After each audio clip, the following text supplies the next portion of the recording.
anybody else's hands, this is a microphone. In my hands, it's a pipe Too much can be done on this mic that I ain't doing ready. pipe bomb. In anybody else's hands, this is a microphone. In my hands, it's a pipe bomb. Pipe bomb. Pipe bomb. Pipe bomb. Pipe bomb.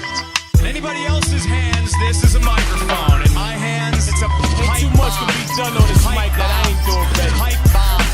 Pipe bomb. Pipe bomb. In anybody else's hands, this is a microphone. In my hands, it's a pipe bomb. Oh, I love that song. Okay, so this is bar none the easiest draft I think I've ever played in my entire life.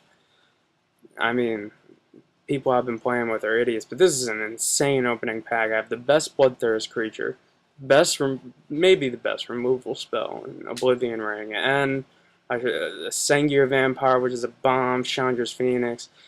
But I'm going to take the Sengir Vampire because he's a motherfucking monster. I know I said last time never go black-white.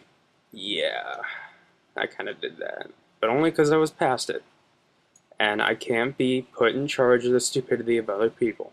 That is for them to do. And me to take advantage of. Oh, there's my first pacifism. I'm not even going to look at the Grand Abolisher. I'm just going to take the pacifism. And, you know, everyone, I love watching these videos, man, where people are going over their process. Oh, your process. Okay, I'm going to take the tap-down thing, because I seriously doubt I'll get a Gideon's Lawkeeper. But everyone goes over their process on their cards and sending out signals to the next guy. What kind of, I don't look at fucking signals when I'm drafting.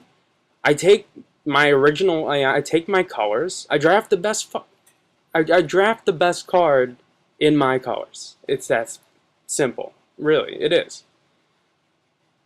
I mean, should it be any more difficult than that? And then if I get something really good, then I'll change colors. I mean, you know, it's not that difficult to do. I don't care about sending signals to the guy next to me. If I have better cards than him, I'm gonna end up beating them. Because that's just how it works. I mean, the person with the better cards wins. So, here I'm gonna take the 2/1 flyer. I don't know, I mean, I guess I'm passing stuff, but this is M12. It's not exactly rocket scientist. You know, rocket scientist. Now, look at all these great black cards I'm being passed. Removal. I think I had to edit this because it was moving really slowly. Okay, yeah, I'll take that thing that gives my creatures +1/+3, and even if the creature is destroyed, I still gain 3 life. Why not? You know, I already have the Sengir Vampire, which is Doomblade proof. Really, the only things that can kill it are Chandra's Outrage or PMS or something. And now I'm just gonna, yeah, you know, Zombie Infestation, and Oblivion Ring could also kill. Zombie Infestation is so underrated. I mean, when you think about it, and here I think I'm just gonna hate draft or something, I don't know. I think I'm gonna take green cards, just, you know, you never know, you may open up that foil Garrick or something, and here, you know, the reason you can't play... Okay, wait. First off, the reason that I say originally you can't play black-white is because you don't want double black, double white. So, you know, I'm trying to stay away from as many double blacks and double whites as I possibly can. Maybe go a little heavier in black, but that never really hurts. So, I mean, but like, you know, don't listen to people when they say they're gonna take... I watched a guy, ooh, this pack is insane. Doomblade, 2/1 flyer, Merfolk Looter, Call to the Grave, which in a black deck would completely just destroy your opponent, but I don't even think about it. I just take the Doomblade and move on. Another pacifism, that's pacifism number 2. I just take it without thinking. If you think too much, then you're going to take the wrong card. I watched a draft yesterday where this guy was taking worse cards than he needed to. Like, he could have taken better cards, but he wanted to send quote-unquote signals to the person next to him. Oh, here I think, yeah, the Benelish, whatever his name is, he's a 2/2 dude, he does work. Here's Soren's Vengeance, which, for the, you know, I mean, 7 mana, it's a bomb. Some people don't see it as a bomb, but hey, I'm in black, I might as well take it. Doesn't hurt. And what is it gonna do? Oh, I won't get to play one extra Onyx Mage. Ooh. What do I take here? Yeah, you always take the Griffin Sentinels, because they could take out the 2/1s. But I mean, this guy, he was just more removal. Why not? And is that 2 Goblin Kings or whatever? I know I'm gonna spoil it now. I end up playing a Goblin deck, which is pretty cool. But thanks to the wondrous world of video. Oh, I take the 3/5 blocker, although I don't think I actually use them.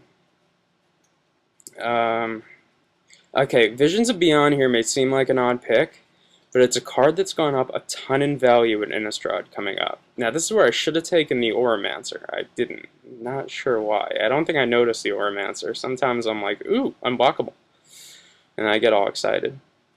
But, you know, just don't, you know, those guys that say they have a process, that they pick cards with Diabolic, Tutor, or a Vampire. I'm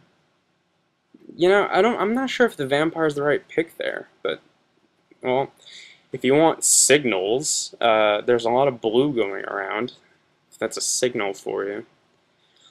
Demystify, I'm going to take that because I'm in white, and you never know when that, if that Oblivion Ring that I passed in the first pack, when I took the Singular Vampire, may come back to haunt me, so why not take something to counter it? I wish I would have got a Death Mark, or what is it called, a Purge? Not 100% on that, but that would have been nice. Oh, Pacifism again. Wait, no, I'm not going to run 3 Pacifisms in my deck. I would never do that. That's just a terrible idea, right? 3 Pacifisms? Yeah, I'm going to do it. Do you know why? Because I'm a badass. Let's see, what's here? Now that they have 3 Pacifisms, I kind of like feel bad for anyone who has creatures. Yeah, Griffin Rider looks nice. When you have little removal like I do, because I don't have a ton of removal, I mean, Pacifism isn't exactly removal with cards like Aether Adept out there. I probably should have taken the Jace's Archivist or the Mighty Elite just because I needed a combat trick. But, you know, people don't think about it like it, but Mind Rot can be a type of removal. Especially when you're playing against a guy who's got like 3 mana, all of the wrong color, and then you make him start discarding his big, like let's say he's playing blue-white and he sacrifices a 3/5, so, oh, this is a good pack too. Yeah, I'm going to take the, I passed a lot of Bloodthirst. You know, normally I would be so tempted to go red-black, like so tempted, like I would die. Oh my god, everyone's just giving me things. I mean, the Onyx Mage, of course I'm going to take the removal, right? Or do I take the Onyx Mage? Swiftfoot Boots also works, a little bit, but this is really a black-white control deck. And I hate playing control, because that bores the hell out of me. I think I'm going to take the 3/2 zombie, although Distress is useful, but if you get it late in the game and you don't have the mana to cast it because it's double black, then you're screwed. So, you know, the 3/2 zombie, he does work, although that Call to the Grave looks good right about now. Now, watch as I'm passing, by the way. Oh, I should really take the Arc of Treason. You never know when that's going to come back and bite you. But, you know, ooh, another Griffin Sentinel. Okay, you never get Griffin Sentinels this late. But look at all the illusions that are going around, and I passed a illusion, dude. Oh, I got my first 4-drop. Yay. Yeah, all those people that also talk about curves, that's, I'll call shenanigans or malarkey on them also. That's just complete BS. You don't need a curve. You don't need a, you know, to signal people what you're doing and keep them away from your colors. I'll be completely honest. If I signal someone that I'm playing white, that I'm not playing white, but I'm actually playing white, like, you know, a clever ruse, you know, it doesn't matter, because if he picked up a Gideon, pack 1, pick 1, he's gonna take white regardless. Or if he has like a Sun Titan, he's gonna take white. Like, some people are so worried about sending signals and all this other stuff that they sometimes forget that you get one card. That one card may completely just overtake everything. I mean, if I get a Grave Titan, I'll try and go mono. I mean, in every M12 draft, if I can go mono black, I will go mono black. Okay, so I put in my Tormented Souls, some removal. Zombie Infestation is pretty underrated. You know, late game, you have a lot of mana, whatever. So I have tons upon tons of removal.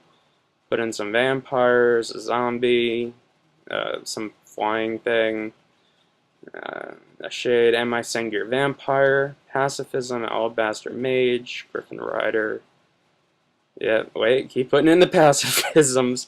I have 3 pacifisms and a Doomblade. I can destroy anything. Try and destroy me. Just bring it. You want some? Come get some. So, I look at the Sorin's Thirst and I'm like, wait a second. It's only 2 more mana than Sengir Vampire. And it's really good. I mean, it deals 10 damage and you gain 10 life. So it's like a mono black fireball minus the card where you can only tap black mana to deal damage and gain life. But I like my deck. I think it's pretty even color-wise, which is kind of bad when you're playing black-white. You want to go a little heavier in black, a little lighter in white, but that's kind of difficult to do when you have 3 Griffin Sentinels passed to you and 3 pacifisms. I may have wanted to add in an extra creature, but, you know, whatever. I take out my... What do I take out? I have to end up taking out something, right?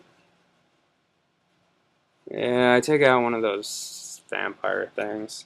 And then I completely forget that I have the Crown of Empires sitting on my... sitting right up there. Like, I kind of want to put that in the deck. I kind of also want to put Smallpox in the deck. But at the same time, this is M12. I run 16 mana. I'm always going to run 16 mana. Because I want to be faster than my opponent, especially if you're not playing blue. I mean, if you're not playing blue, you have no way of drawing cards. If you can't draw cards, you need to be more efficient than your opponent. So, here's my deck. I'll give it a shot. Maybe it'll work.